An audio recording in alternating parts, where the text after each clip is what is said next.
Welcome to Classic Comedy of Old Time Radio. I'm your host, Ron Eckelbarger. Here's the life of Riley. This is episode number 121, and it is entitled Riley Gets Promoted. Today's show originally aired on September 7th, 1946. Teal for a beautiful smile. The life of Riley for laughs.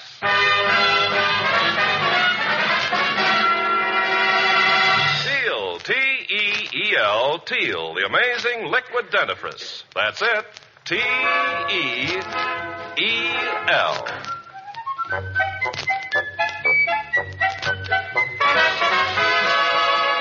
Teal, the amazing liquid dentifrice, brings you the life of Riley with William Bendix as Riley. Remember, friends, for beautiful smiles, it's T-E-E-L, Teal. And just for laughs, it's R-I-L-E-Y, Riley, in the life of Riley.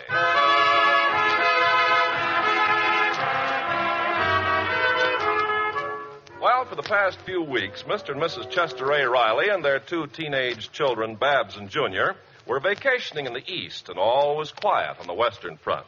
But now the family is back in their little California bungalow, and as we look in on the Rileys, we find them on a subject that comes up in a lot of kitchens. But, Mother, the coat's only $30. I'm sorry, Babs. We just can't afford it. I'm going to ask Daddy. Now, don't start pestering your father at breakfast. You promised him never to talk about money during mealtime. I know, so now whenever I bring up the subject of money, he starts eating. Mom's right, Babs. Lay off of Pop. Let's keep him in a good mood. Well, that's very considerate of you, Junior. Well, sure. Then I can hit him for $1. You'll do nothing of the kind. Oh, what a beautiful morning. Oh, good morning, Dumpling. Hello, dear. Morning, Offspring. Hello, Daddy. Ah, that's what I like to see. My own little family gathered around the breakfast table without a care in the world. Daddy, dear. No. Pop? No. Gosh, you don't even know what I was going to ask you. I know. When it comes to you kids, I'm psychopathic. You want money? Only $1. Didn't I give you $1 yesterday? Yeah, but you made me give you 4 quarters for it. Oh, Junior, stop annoying your father. Yes, leave him alone. Poor Daddy hasn't even had his orange juice. Oh, here, Daddy, drink mine. And what do you want? Well, I really do need a new coat, Daddy. Here's your orange juice back. Now listen, kids, I know you need things, and so does your mother. You should see the roses on her best hat, all wilted. But I'm not going to get a new one. Of course not. We just fertilized the old one. I mean, we just got to economize. You know, a riveter's pay envelope ain't worth what it used to be. It's inflation. Pop, what is inflation anyway? Well, you mean to say you don't know what inflation is? I bet your sister knows. Babs, you tell her. Well, I'm not too clear on it. Just what is inflation? Well, it's, can you beat that, Peg? They don't know what inflation is. Suppose you explain it, dear. Well, it's very simple. You see, well, take the price of steak. Starts going up and up and up. Pretty soon we can't afford to buy steak. All we can afford is spaghetti and potatoes. So you eat spaghetti and potatoes 7 days a week, and then one morning you try to put your pants on and you can't button them. That's inflation.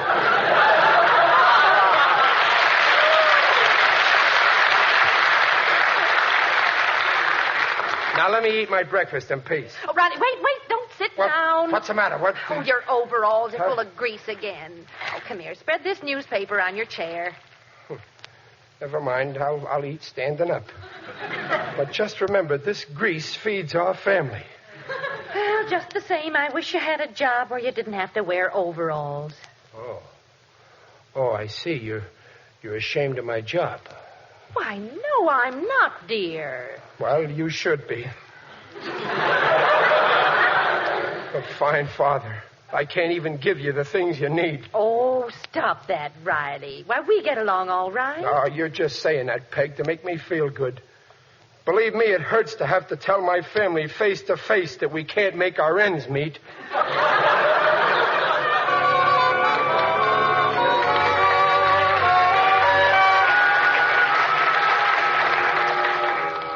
There they were, Gillis, my own wife and kids begging me for things that they need. So what? Why cry on my shoulder, Riley? Leave 'em beg. And what hurts me the worst, Peg said she's ashamed of me working in overalls. What a night. Maybe she expects you to dress formal, with a white tie and a tail, huh? Maybe catch the rivets in your top hat. Oh, Gillis, she's right. Here I am, married 17 years. Almost a fortnight. And what am I? A failure. You know, Riley, your wife's giving you an inferior complex. Now take my wife. Whenever she opens her mouth to squawk, I tell her, if you don't like the status quo, you can ipso facto. Yeah, but Gillis, you got a responsibility to your wife. After all, you asked her to marry you. Who asked her? It happened at a picnic. She was chasing 5 guys, and I run the slowest. What a life. I wouldn't blame Peg if she walked out on me tomorrow. If it wasn't for our 2 kids, I'd walk out with her. Well, cheer up, pal. Maybe one of these days Mr. Stevenson will promote you. Yeah, fat chance. Here we are making a fortune for him while he sits up there in his fancy office counting the dollars. What an ungrate. What a weasel. Hey, Riley, you're wanted on the phone. Oh, me? Yeah, take it in the machine shop. It's Mr. Stevenson. Mr. Stevenson? The boss? Gillis, do you think he heard me? Nah. He's got big ears, but they ain't equipped with radar. Go on, answer the phone. Gee, maybe he'll fire me. Hello, Mr. Stevenson. This is Riley. What? I can't hear you, Mr. Stevenson. What's that? A job for me on a desk? What's that? Assistant manager. Mr. Stevenson, you mean that I... Oh, thank you. Yes, sir, I'll be there. Yes, sir, 9 a.m. Oh, Mr. Stevenson, thank you, boss. Thank you, darling. I've got to sit down. Where's the floor? Riley, what's the matter? You're as pale as a goat. Gillis. Mr. Stevenson, a desk job, a job desk, a desk job. Riley. Have you gone bajoik? What are you raving about? I've been promoted. I got a desk job. He's made me assistant manager. Assistant manager? Yeah. You? Yeah. You? It's a cat's apostrophe. Yeah. Oh, that Mr. Stevenson. What a wonderful weasel he turned out to be.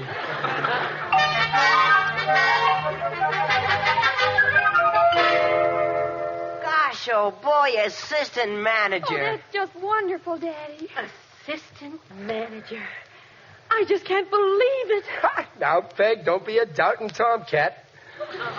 Stevenson just phoned me up himself. Gee, you'd think a guy's own wife would believe him. Oh, I do believe you, dear. And I'm proud of you. So am I. You know, all my life I thought I was a dunce. But Stevenson convinced me. Chester A. Riley, assistant manager. Well, what does an assistant manager have to do, Pop? Junior, it's a cinch. All day long I'll be sitting back in my swivel chair with my hands behind my head, pushing buzzers. No, how can you push buzzers with your hands behind your head? I got toes, ain't I? Riley. Oh, gee, it'll be heavenly to be rich, Daddy. We'll be on Easy Street, Dumpling. All my life I've been promising you and the kids all kinds of things. Well, from now on, when I promise you things, I won't be lying.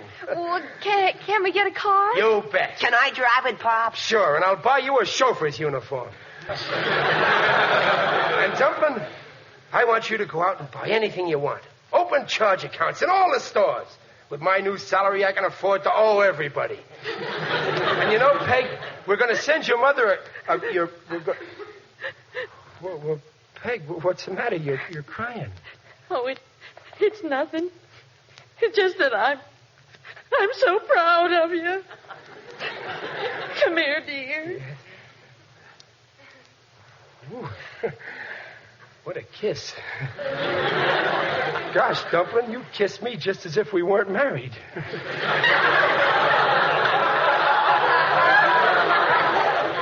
I still can't believe it. It's all like a dream. Yeah.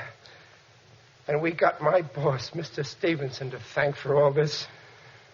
That man will always have my undying gratitude. I'll work hard. I'll go up and up and up. And someday, you'll see, I'll take Stevenson's job away from him.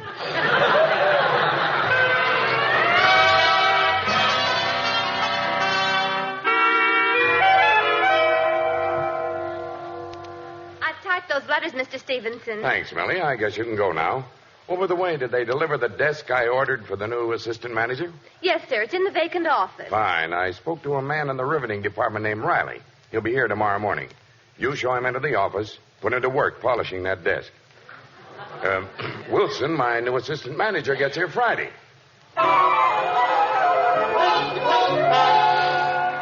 Oh, hurry up with that tie, Dumpling. I don't want to be late the first day. Stop fidgeting. Well, I can't. There, now it's all tied. How's it look? Daddy, I never saw you look so dressed up. Junior, are you through shining my shoes? Stand still while I brush Well, you. all right. Junior, did you call a taxi? I gotta have a taxi. Taxi, Daddy? All the way to the plant?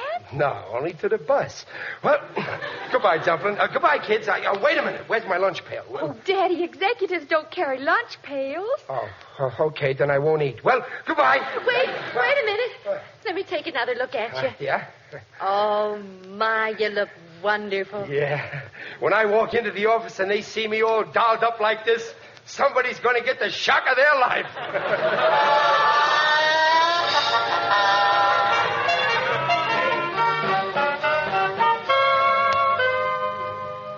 Good morning, miss. Kindly tell Mr. Stevenson his new assistant manager is here. Oh, are you the... Yep. Well, we didn't expect you so early. I'll tell him you're here. Thank you. What is it, Millie? Mr. Stevenson, the new assistant manager, is here. What? Why, Mr. Wilson wasn't due until tomorrow. Oh, and that desk's a mess. Where's that deadhead Riley? I don't know. Find out if he's punched in while I go out and show Wilson his office. Well, good morning, Mr. Wilson. Riley, it's you. Yes, sir. Oh, that secretary of mine thought... Oh, is she dumb? Yeah. She looks dumb. Well, let's go, Riley. I'll show you the office. Okay, boys. Here it is. There's the desk. Oh, what a beautiful office. I want to thank you for giving me this opportunity, Carl. Oh, forget it. I couldn't have found a better man for the job. You ain't getting no argument out of me. By the by, Carl, I guess an assistant manager pulls down a pretty hefty salary, huh? Naturally. 10,000? Oh, he gets 8,000, huh? 5,000?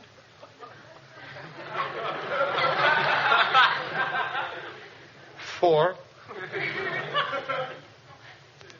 Listen, I don't have to take a cut, do I? Now, stop horsing around, Riley, and go to work. Yes, sir. But you know, boss, I'm kind of surprised that you put me on this job. After all, I'm a little on the rough side, but give me a little time and I'll get plenty of polish. You don't have to get polished. There's a whole gallon in the corner. Now get into some overalls and start polishing that desk.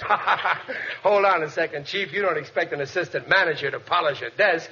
No, I expect you to do it. And have it finished before Wilson, my new assistant, shows up tomorrow. Wilson? Assistant? But I thought that You mean he... I'm just going to polish... What a revolting development this is.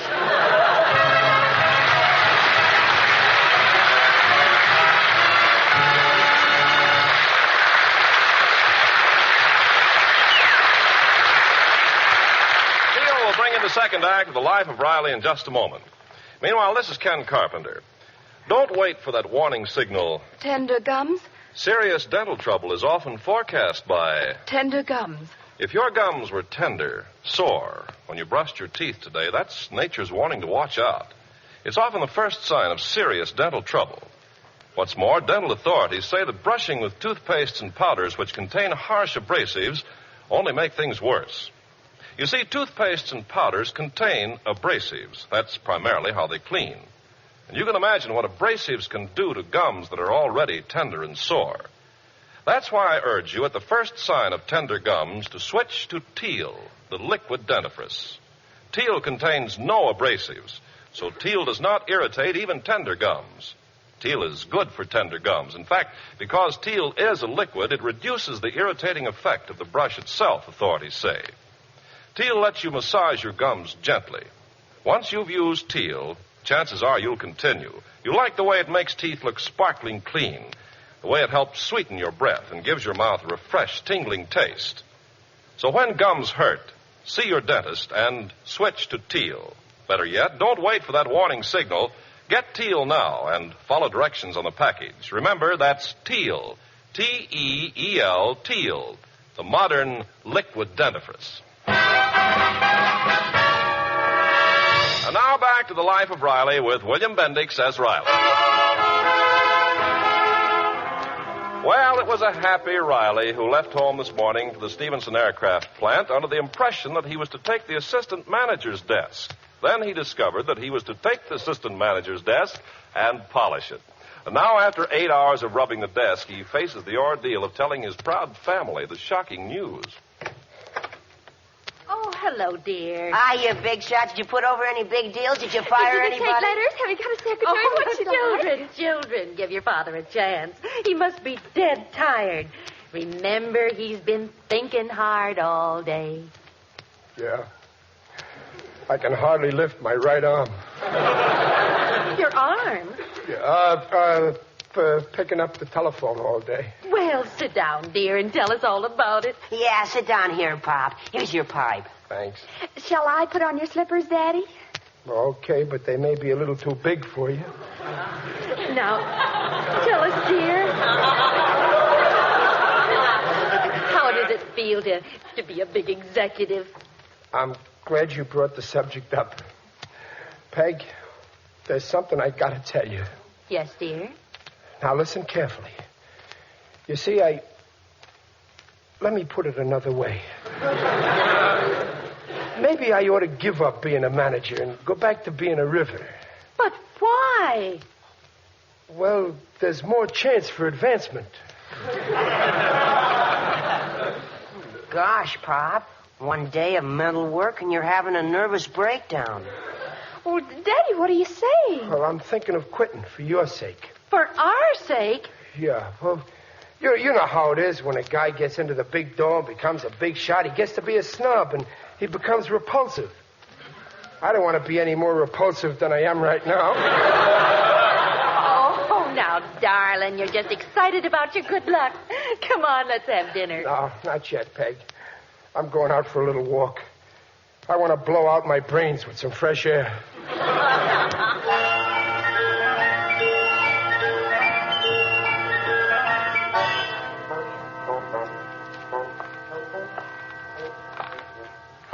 Who there, Riley?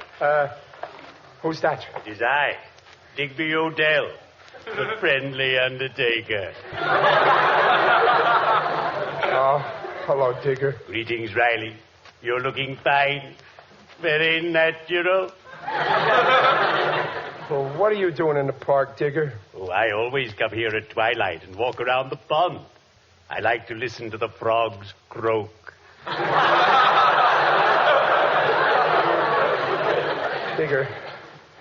Digger, I'm in a jam. Maybe you can help me. Depend on me, Riley. I've given many a man a push in the right direction. Well, then tell me, what do you think of a guy who's living a double life? A double life? 2 lives? I've yet to meet a man who had more than one. If he had, he should have spoken up. Wait, Digger, you missed the point I got in my head. I mean a guy who's making believe he's something he ain't. A faker. Oh, I despise fakers. Fortunately, they're always caught and disgraced. They are? Oh, yes. In my profession, we have a saying. A man may lead two lives at once, for one reason or another. But in the end, you nail him good. That's all, brother. Digger, it's me I'm talking about. I'm the disgrace. I'm a failure as a husband. Ah, husband. Limping home after a hard day's work to the faithful little woman. Listening to the patter of little feet as the kiddies romp on the dining room table.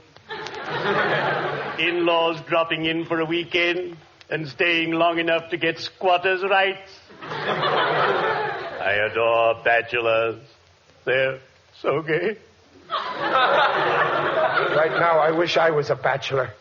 Then maybe my children would like me better.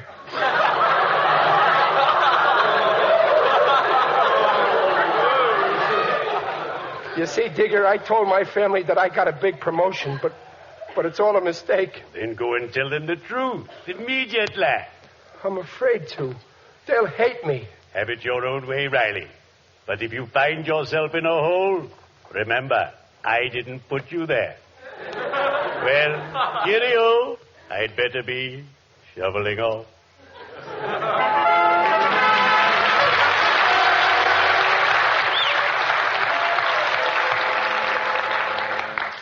What a job. I get all the dirty work. Riley, aren't you through polishing the desk? Not yet, Millie, not yet. Well, hurry up, molasses. Don't make this a career. Miss Hoity-Toity. Always criticizing. When she thought I was assistant manager, she gave me respect. Then she found out what I really am, so she don't treat me human. What's so wonderful about being assistant manager? Nothing to it. All you do is fire people, hire people, collect good dough, take long lunch hours. I'm a natural for a job like that. All you have to do is act important. When the phone rings, pick it up. Talk like a big shot. Riley speaking. This is Barker on the front gate. Your wife and kids are on the way up to see you. Listen, Barker, don't bother me with petty details or I'll slip you a pink slip. Interrupting a busy man with the family. Peg, Junior, Babs, they'll find out. Millie, my family, they're here. They'll find out. Help me, Millie, please help me. Sure. What do you want me to do? Help me take my pants off. I mean my overalls. I gotta hide my overalls, Millie. Oh, what are you talking about? My family, they think I'm assistant manager. Don't give me away. Please give me a break. Oh, what'll I do? Well, all right. Take it easy. I won't tell them. Yeah, but Millie, The man said first floor. they're here. My overalls. Here, hide them in the wastebasket. Yeah, okay. Here, now put your coat on. Oh, yeah, I'm putting it on. Here he is, Mom. Hiya, Pop. Hello, Daddy. Hello, dear. We thought we'd pay you a little surprise visit. Fine. What a pleasant surprise.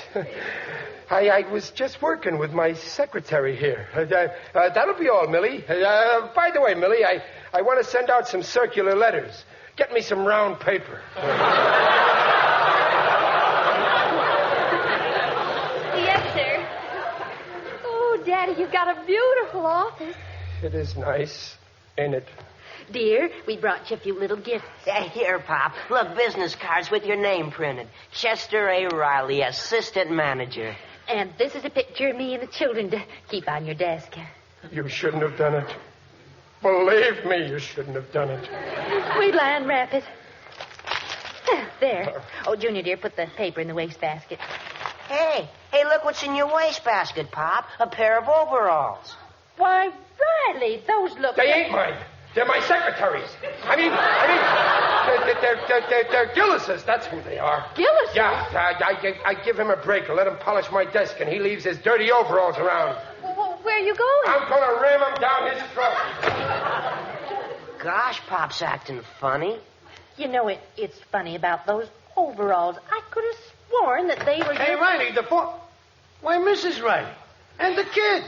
What are you doing here? Oh, hello, Mr. Gillis. We're just visiting. Oh, Pop's looking for you, Mr. Gillis. I'm looking for him. The foreman wants to know when he's going to be through polishing that desk. He wants him back in the riveting department.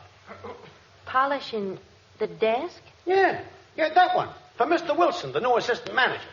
Oh, I see. Yeah, tell him to speed it up, will you? So long, folks.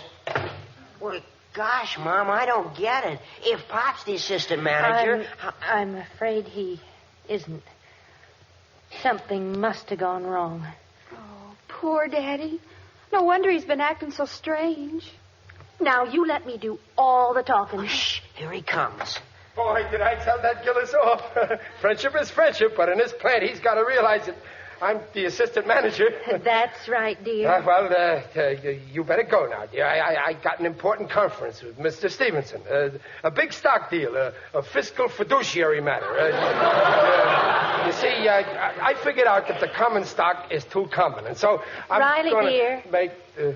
Why don't you quit this job? That's gratitude for you. Here I struggle and slave year after year to get to the top, and you want me to... Did you say quit? Yes, dear. Well, I don't know. I hate to leave him in the lurch. Well, I know, dear, but you'll be happier in your old job. Do it for my sake. For your sake? Come on, Pop. Quit. Oh, yes, Daddy, give it up. You're asking me? Yes, we're asking you. You're begging me. Yes, we're begging you. You're pleading with me? Yes, we're pleading with you. Okay. I quit. You forced me into it. Oh, Riley. Oh, thank you. Oh, Dumpling. Now I'm a failure again. I'm the happiest man in the world.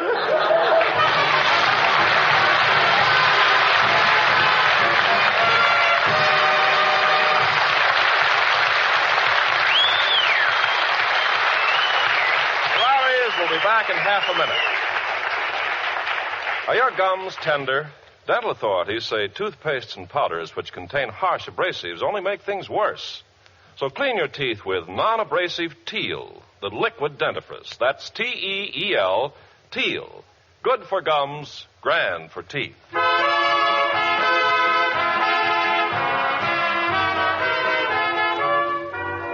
Riley, are you asleep? Only my foot. My mind is still awake. Peg, there's something I got to tell you. Yes, dear. I never was assistant manager. I just thought I was. I got mixed up. Oh, I see. Sometimes I ain't very bright, am I? No, dear. You certainly aren't. That's what I love about you, Dumpling. You always agree with me.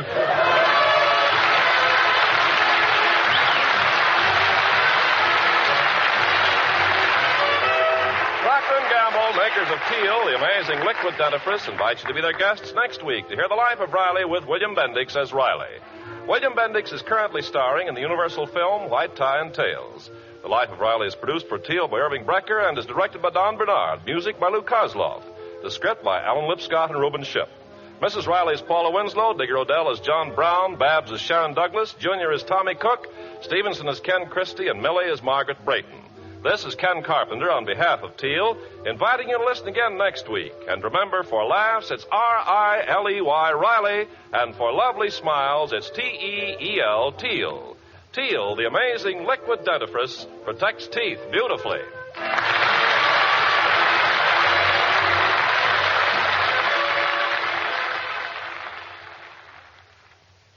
Ladies, the exciting news these days is Dreft, D-R-E-F-T. Dreft, Procter & Gamble's sudsing miracle that gets dishes so clean, they shine even without wiping.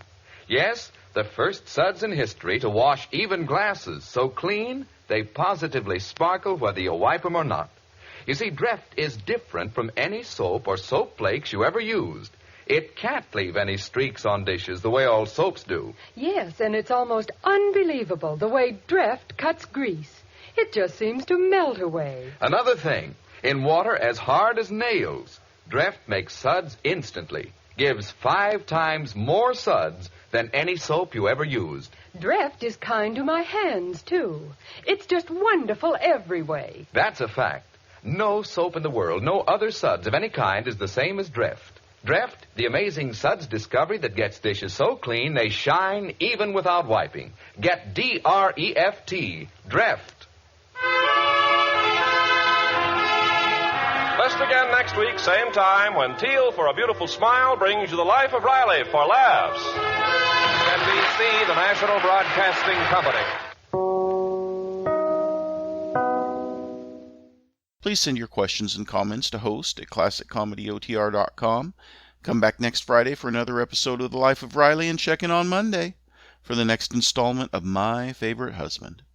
Until next time, in the words of Rocky Graziano, I quit school in the 6th grade because of pneumonia. Not because I had it, but because I couldn't spell it.